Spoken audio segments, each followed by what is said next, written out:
E o assunto agora aqui no NT Sul é política. Nós recebemos o deputado federal Paulo Pimenta, ele que é líder da bancada petista no Congresso Nacional, vai assumir no dia 14 de dezembro a presidência estadual do partido aqui no Rio Grande do Sul.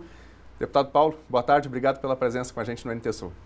Olha, pessoal, é uma alegria muito grande poder estar retornando aqui no estúdio.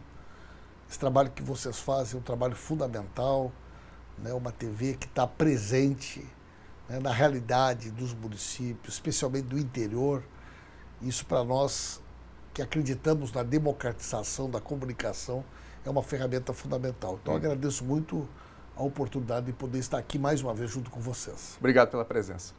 Deputado, creio que o senhor vai concordar comigo que na vida tudo tem dois lados, né? Algo de positivo, algo de negativo. Então eu quero começar, na verdade, fazendo uma provocação ao senhor, que obviamente lidera a oposição ao governo Bolsonaro na Câmara dos Deputados. E a minha pergunta é a seguinte: o senhor consegue elencar um ponto positivo, um acerto do governo Bolsonaro?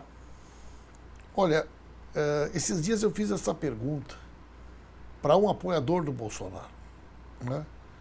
E disse assim: se tu tivesse que destacar uma coisa positiva que o governo fez durante todo esse ano, o que tu diria? Ele me disse: fim do horário de verão. Eu falei: pô, amigo, então nós não vamos poder concordar com nenhuma, né? Porque eu gosto do horário de verão, né? Me diga uma coisa que melhorou na tua vida depois que o Bolsonaro assumiu. Melhorou a saúde? Não, não melhorou. A educação piorou. Oferta de emprego, um desastre, né?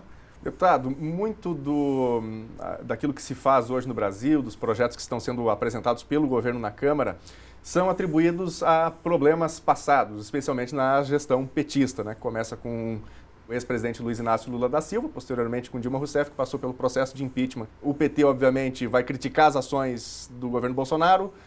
O governo Bolsonaro e aqueles que com ele governam criticam os governos anteriores e atribuem, né, as medidas amargas a este período. Então a minha pergunta, na verdade, é a seguinte, sobre a questão dos discursos hoje, porque parece que, mesmo que o PT tenha uma grande bancada, efetivamente tem tido pouco poder de persuasão e para modificar algumas das medidas que são apresentadas na Câmara. Onde está hoje o discurso do PT, especialmente como filosofia, visão de Brasil? Eu tive agora no Congresso do PT e o presidente Lula disse que o PT é acusado de polarizar a política, né?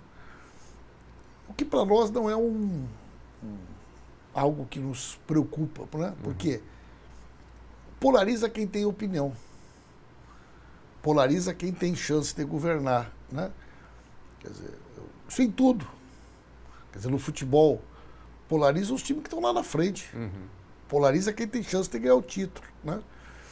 E o PT é um partido que, ao longo dos últimos anos, aqui no Brasil, ou ele governou ou ele teve no segundo turno.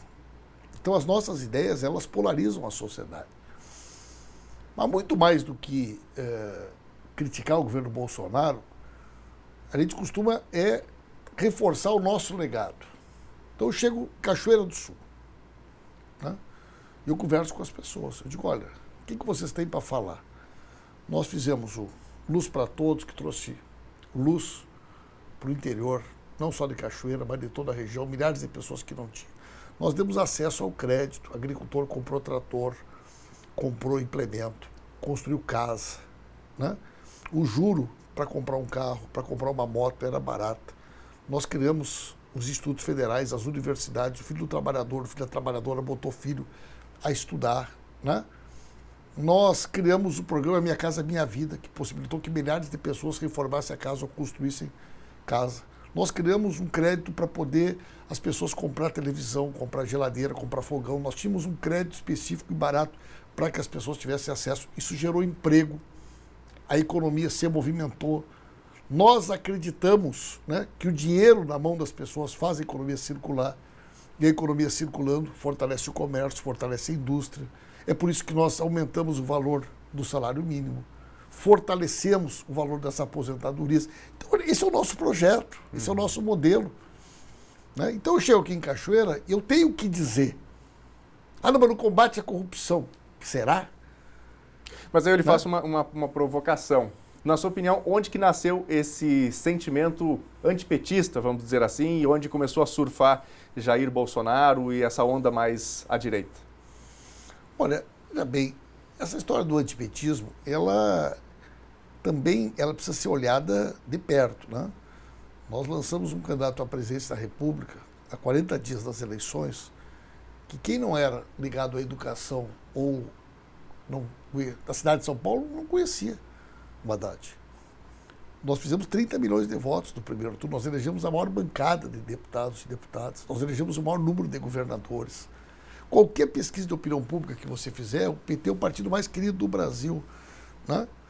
Um partido que tem, no mínimo, 17%, 18% como patamar. Ninguém tem esse patamar, né? Agora, nós sabemos que a sociedade brasileira é uma sociedade conservadora. Não é à toa que nós fomos o último país do Ocidente a abolir a escravidão, né? Nós somos o país do mundo que mais escravo trouxemos. E as trabalhadoras domésticas, que é a maior herança da escravidão, adquiriram cidadania há pouco mais de 10 anos. Não tinham carteira assinada, não tinham hora extra, não tinham fundo de garantia. Eram obrigados a trabalhar domingo, né? Dali um pouco, era filho da empregada passando no vestibular e filho do patrão não passando. Um determinado setor da sociedade começou a se assustar, né? A ocupação de espaço. Começou a haver uma mobilidade, né? De cada 3 pessoas que já andaram de avião no Brasil, 2 andaram pela primeira vez depois que o Lula virou presidente. E algumas pessoas chegavam nos aeroportos lotados e diziam: o que é isso aqui? Parece uma rodoviária. Porque isso mostra que se a gente der oportunidade, se a gente enfrentar a desigualdade, se a gente tiver uma sociedade que ofereça a todos, né, a oportunidade de ter uma vida melhor, o Brasil pode ser muito mais justo. 6 famílias do Brasil detêm 50% da riqueza do Brasil. Agora, nesse sentido, deputado, o que seria possível fazer? Voltando ao período da gestão petista, uma das principais críticas, especialmente da classe média, é que começava a se sentir estrangulada pelo peso de determinados impostos. Por exemplo, atualização do imposto de renda, que de certa maneira não aconteceu, atualização de FGTS. O governo Bolsonaro representa uma escola clássica, né, do neoliberalismo, que aposta em enfrentar crimes pela recessão. Tirar o dinheiro de circulação, para evitar que a inflação aumente, né? Com isso, você reduz juro e com isso também aumenta dólar, facilita para exportação. É um modelo, né? Quer dizer, o modelo Bolsonaro é um modelo que tem como alvo principal, por exemplo, vender carne para a China. O nosso modelo era vender carne para brasileiro. Nós aumentamos o poder de compra da classe média, né? Da classe mais pobre. As pessoas tiveram acesso a crédito. Por que no nosso governo praticamente nós estávamos com pleno emprego? Mas uma pergunta, uma vez que, pensando na ideia de oferta e procura, uma vez que comece a exportar mais, e é um mercado considerável, invejável, o mercado chinês, não pode haver também um crescimento no ponto de vista de produção dessa indústria, da agropecuária brasileira para exportação para a China e daqui a pouco reduzir o valor interno também? Eu vi uma entrevista ontem sobre isso. O problema é que a China tem 1,5 bilhão de habitantes. 1 a cada 5 habitantes do planeta é a China. É da China, né? Nós estamos resolvendo o problema da China, é verdade. Nós estamos abastecendo o mercado chinês que tem uma demanda, é verdade. Esse dólar alto ajuda o chinês, é verdade. Sabe quem é que fazia isso no século XVII, século XVIII? Eram as colônias, abastecendo com o que tinha de bom a Espanha, né? A França, Portugal, a Inglaterra. Quem estava aqui comia o quê? Comia charque, comia mandioca, né? O ouro, a prata. Aqui não precisava ter indústria. Afinal de contas, nós somos um produtor de matéria-prima. Isso é um modelo... Então o senhor não acha que seja positivo a exportação nessa ordem? É um desastre. Isso é uma visão não soberana. Tu exporta matéria-prima a custo de quê? De tirar a capacidade de consumo do consumidor brasileiro, né? Então você eleva... Bom, nós vamos elevar o valor do salário mínimo, vamos elevar o poder de compra. Aí, ontem eu vi o cara explicando, não, o preço da carne no Brasil está dolarizada. O preço do combustível nós dolarizamos. O governo Bolsonaro resolveu dolarizar, né? Tem que parar no dólar. O preço da carne tem que acompanhar o preço do mercado internacional, o preço da gasolina, o preço do gás. Tá, mas o salário também vai ser dolarizado? O poder de compra do trabalhador, da trabalhadora, do professor, da professora, do aposentado. Então você não dolariza o salário, você não dolariza a aposentadoria e você integra no mercado brasileiro de uma forma subalterna. Subalterna. Nós não estamos vendendo carne industrializada. Nós estamos vendendo carne in natura, nós não estamos gerando emprego. Nós estamos vendendo comida. Comida. Ah, não, mas está sobrando? É excedente? Gente, qual é o país que vende comida que não é seu excedente? Qual é o país do mundo? Ah, não, soja. Bom, mas soja nós temos excedente. Né? Por que a gente não exporta feijão? Porque o nosso consumo absorve.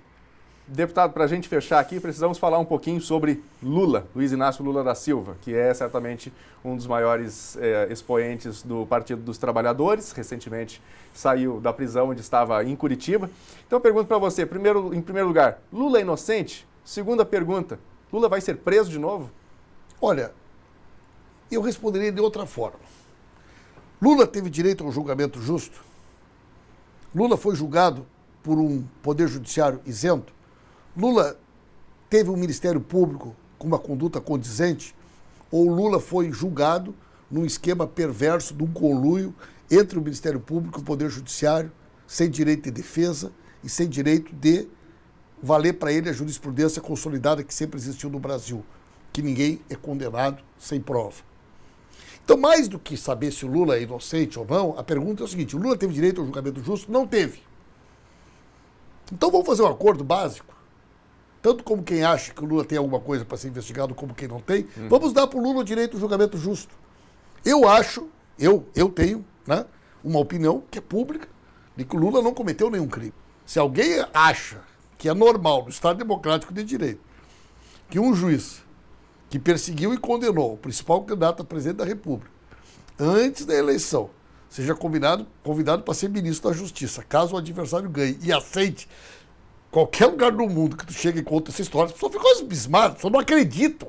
Mais do que convencer as pessoas de que Lula é inocente, com o convencimento que nós já temos, nós queremos que as pessoas concordem conosco o seguinte: qualquer pessoa tem direito ao julgamento justo. Qualquer cidadão. O senhor gostaria de ser julgado por um juiz que é parceiro da acusação? Imagina num jogo de futebol. Você gostaria que o teu time jogasse contra outro time e depois tu descobrisse que o juiz, né, era amigo íntimo do outro técnico, do diretor, que reunia no vestiário antes, que combinava as jogadas? Conversamos aqui no NT Sul com Paulo Pimenta. Ele é líder do PT na Câmara dos Deputados, vai assumir agora dia 14 aqui no Rio Grande do Sul como líder também na sigla aqui no Estado Gaúcho. Deputado, obrigado pela presença com a gente. Eu agradeço muito a oportunidade.